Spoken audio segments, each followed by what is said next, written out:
Good morning, সবাই কেমন আছো? আজকে আমি বাঁশকরুল দিয়ে মাংস দিয়ে রান্না করেছিলাম। তো এটার রেসিপি শেয়ার করছি। লেকচুমারি বাজারে গিয়েছিলাম, বাঁশকরুল পেয়েছি তাই নিয়ে আসলাম, সাথে মাশরুমও নিয়ে এসেছিলাম। তো এগুলোকে কেটে ভালো করে ধুয়ে এখন সেদ্ধ বসিয়ে দেবো। আর পেস্টের জন্য কাঁচা লঙ্কা, পেঁয়াজ, আদা, রসুন এগুলো পরিমাণ মতো দিয়ে দিচ্ছি। বাঁশকরুল আর আলুটা সিদ্ধ হয়ে গেছে, এখন নামিয়ে রাখবো। আর এইগুলোকে আস্ত কেটে নিয়েছিলাম, আমি এগুলো মাংসর সাথে ব্যবহার করব। মাংসটাকে এখন আমি হলুদ আর নুন দিয়ে মাখিয়ে দেবো আর পেস্টটা রেডি করে রেখে দিচ্ছি। এখানে মশলাপাতি এবং বাকি ইনগ্রেডিয়েন্টস আমি মাংস এবং করুলের উপর আমি ভিত্তি করে দিয়েছিলাম।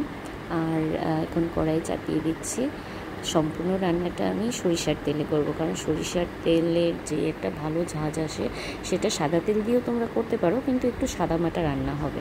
তো আমি তেজপাতা দিয়ে দিলাম, সাথে লং, এলাচি, দারচিনি আর গোলমরিচ কয়েক সেকেন্ড রেখে তারপর আমি কাটা পেঁয়াজগুলো দিয়ে দিচ্ছি। পেঁয়াজগুলো ভালোভাবে হয়ে আসলে তার মধ্যে আমি যে মশলার পেস্টটা ছিল সেটা আমি দিয়ে দিচ্ছি। তারপর দিয়ে দেব জিরে, ধনিয়া আর শুকনো লঙ্কা, যেটাকে আমি পেস্ট করে নিয়েছিলাম ভালোভাবে। এটা সাথে মাংসটা দিয়ে ভালোভাবে ভেজে নেব।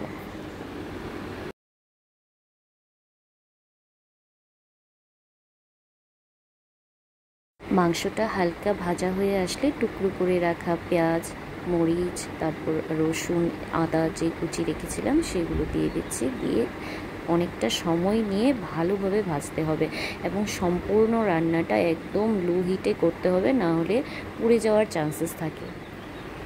মাংসটা যখন প্রায় অনেকটা সেদ্ধ এবং ভাজা হয়ে আসবে তখন তাতে বাঁশকরুলটা ঢেলে দিতে হবে।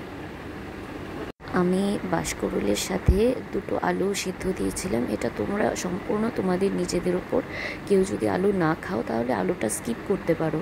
আলুটা দিলে গ্রেভির একটা আলাদা টেস্ট বাড়ে, তার জন্য আমি আলুটা দিয়েছিলাম। তো দেখো, মাংসের সাথে বাঁশকরুলটা মিক্স করার পর আমি অল্প একটু জল দিয়ে দেব।